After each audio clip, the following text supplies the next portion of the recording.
Eu sou aluna do curso de licenciatura em Filosofia pela Universidade de São Judas. Eu estudo no período da noite, né, no campus da Moca, e vou apresentar um vídeo sobre os pré-socráticos, né? Esse vídeo ele faz parte de um projeto da universidade de divulgação de materiais de diversas áreas, né? Não só da filosofia, mas da letras, da biologia, da matemática. E essa parte da filosofia específica, ela tem como orientadora a professora Cristiane Simões.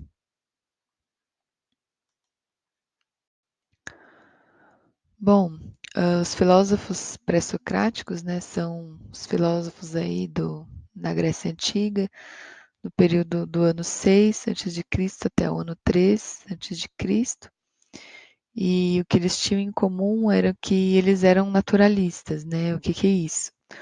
Eles procuravam descobrir do que a natureza é composta, né, através dos elementos ali da própria natureza, né? Então era basicamente esse o objeto de pesquisa deles, né?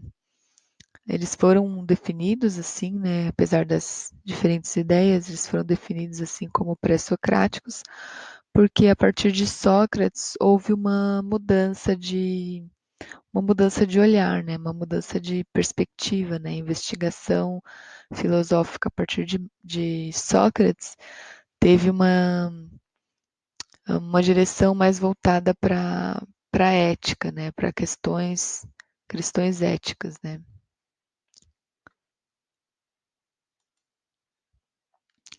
Bom, e como é que a gente conhece a filosofia desses pré-socráticos, né? A gente tem duas fontes aí, né?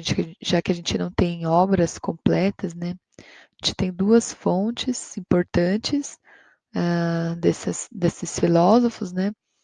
Que seriam os fragmentos e a doxografia.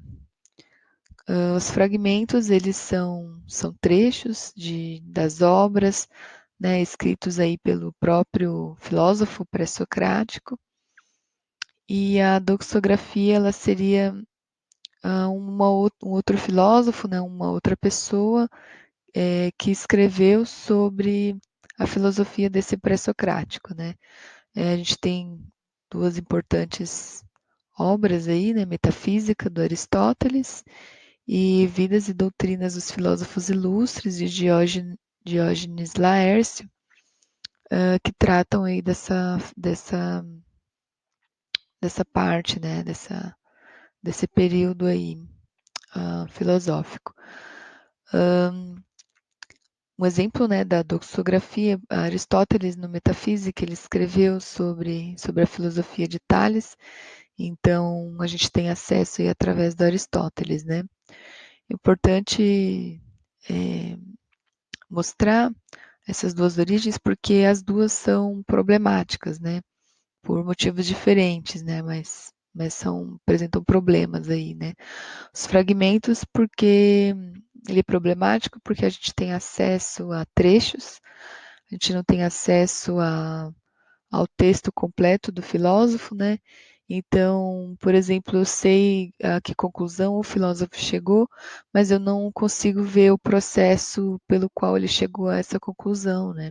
São só trechos aí fora de contexto, então a gente não tem justificativa, a gente não consegue acompanhar ali o percurso da filosofia. E a doxografia ela também é problemática porque a gente tem acesso através de outra pessoa, né? Não é o filósofo em si que está escrevendo, mas outra pessoa que escreve sobre ele. Então, não é confiável porque a gente não sabe daí do que é interpretação dessa pessoa, o que foi realmente a filosofia. Então, tem alguns problemas aí. Mas são as fontes que a gente tem, né? Então, a gente trabalha aí com a fonte que a gente tem. Os filósofos os filósofos pré-socráticos, eles foram divididos em escolas, né?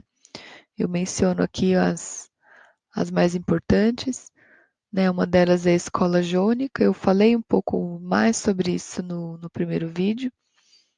Os filósofos estavam ali naquela região onde hoje é a Turquia. A grande questão dela era a explicação do mundo natural, né, da physis, com base nas causas naturais, né, a explicação da natureza pela natureza, né, através da natureza, não através mais do mito ou da religião, enfim. Alguns filósofos dessa escola foram Tales de Mileto, seus discípulos Anaximandro e Anaxímenes, que formariam aí também uma subescola, digamos assim, né, a escola de Mileto. Xenófanes, Heráclito e aí entre outros, né? Que eu falo um pouco mais sobre alguns deles, né? Alguns dos filósofos dessa escola, né? Como mencionei ali, Tales de Mileto. Não há fragmentos, então o que a gente tem sobre Tales veio de outras obras, né? Por exemplo, veio da Metafísica, do Aristóteles. O Tales, ele tinha, para ele a água era o elemento primordial, né? Era o elemento fundador aí da natureza. A natureza seria composta por água. A gente não tem acesso ao motivo, né, pelo qual ele escolheu esse elemento, mas a gente levanta hipóteses, né, o que eu mencionei aí um pouco mais no primeiro vídeo, então talvez porque que a água tenha sido encontrada nos três estados, porque a água como elemento aí primordial para a civilização, na agricultura, enfim. Outro filósofo seria Anaximandro. Ele foi discípulo de Tales, mas ele desenvolveu uma ideia diferente de elemento primordial, né? O Anaximandro desenvolveu essa ideia de um elemento abstrato, que seria o apeiron, um elemento abstrato, ilimitado, e a natureza seria composta por esse elemento aí. Xenófanes, ele tinha uma ideia interessante, né? Tocou no assunto aí um tanto quanto inédito, né? Para ele acreditava na existência de um Deus único e esse Deus estava ligado à natureza, né? Digamos assim, a natureza era um ser divino, né? Digamos assim. E para ele a Terra era o elemento primordial.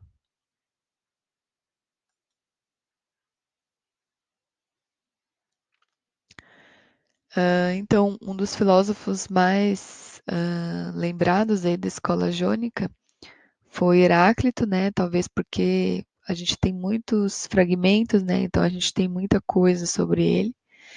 Ele era conhecido como filósofo obscuro, porque a filosofia dele era bem muito abstrata e bastante complexa, né? Um dos pontos aí mais importantes da escola jônica eram que os filósofos eles acreditavam no mobilismo, né?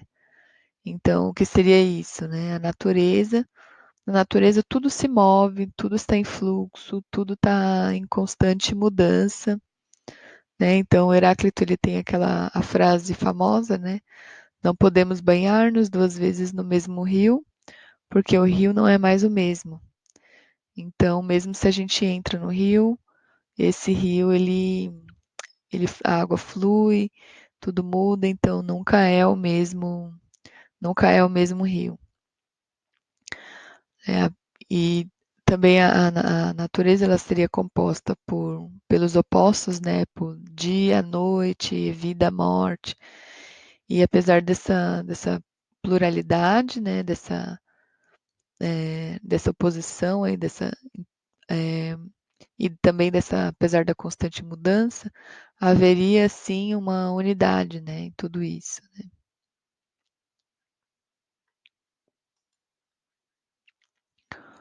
Outra escola, né? Em oposição aí à escola jônica foi a escola italiana, que os filósofos eles estavam mais ou menos na região da Crotona, né, a maioria deles, que é a região da Calábria, que é a região ali Se você olha o mapa da Itália, né, a bota é a região ali da sola da bota. Também a explicação do mundo natural, só que a explicação natural de um modo mais abstrato, né, menos naturalista, né. A, a ideia do elemento primordial, né, também não vem apenas dos elementos ali palpáveis da própria natureza, né, mas elas têm um caráter mais abstrato. Né? Os filósofos dessa escola foram Pitágoras, Alcmeon, Crotona, Filolau, Parmênides, Zenão. Pitágoras também teria a sua própria escola, né? Seus discípulos, assim como o Zenão também.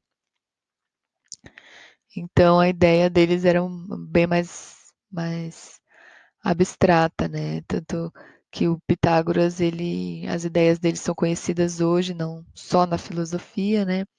Mas também na matemática, na geometria e na música, né? Naquele momento a música ela era uma subdisciplina, digamos, né, da matemática.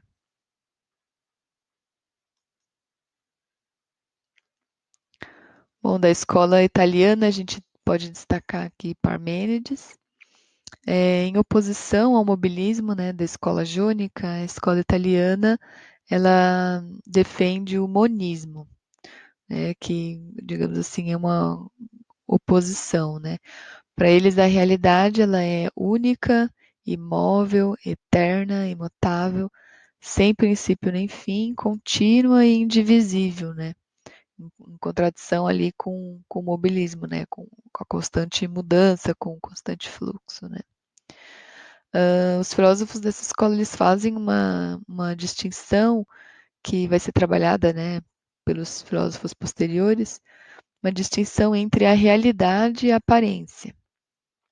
Então, o que é interessante é que o que está no âmbito da aparência e o que é a realidade.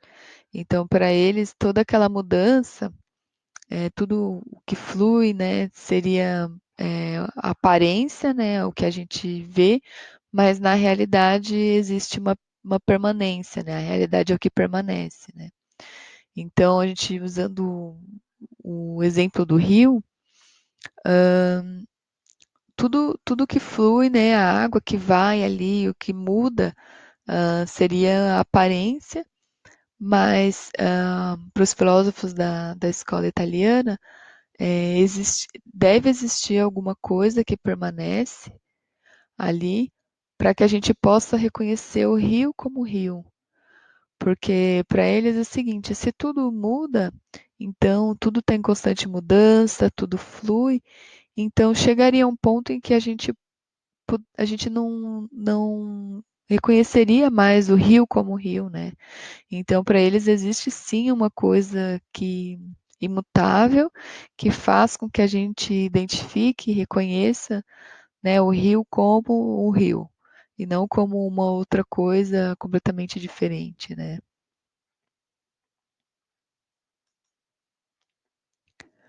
Outras escolas que são conhecidas aí como uma segunda fase dos pré-socráticos, né?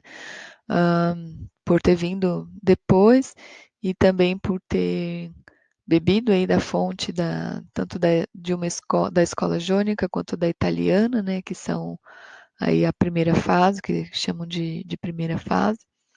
Então, as outras escolas, as escolas da segunda fase, seria escola pluralista, né? A gente tem como filósofo Empédocles. Ele também trabalha com a ideia do elemento primordial, mas para ele, em vez de um só, eram quatro, né, elementos primordiais. O fogo, a água, a terra e o ar. E a gente tem também a escola atomista, né, um exemplo mais conhecido aí, Demócrito. O Demócrito ele desenvolveu a ideia de átomo que seguiu, né, e digamos que não é a mesma ideia, mas veio a partir dele a ideia de átomo aí da química moderna.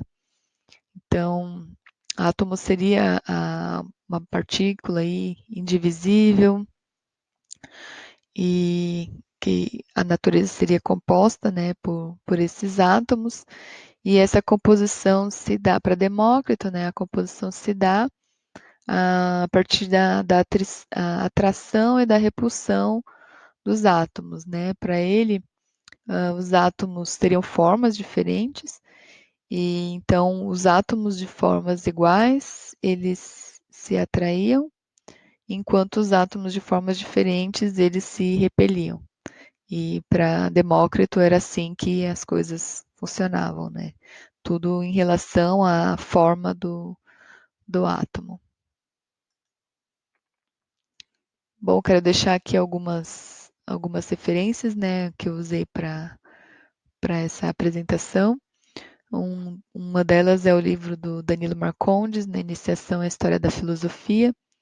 É um livro bem completo, vai desde o surgimento da filosofia até a filosofia contemporânea.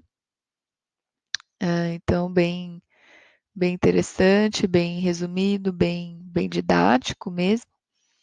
E para quem quer aprofundar mais no assunto, tem a coleção Os Pensadores, né? Tem um dos volumes, né? Os Pré-Socráticos, uma coleção que teve várias edições, né? Então aí é fácil de encontrar no sebo, mas é mais densa, né? E traz não só comentários do autor, mas traz fragmentos também da,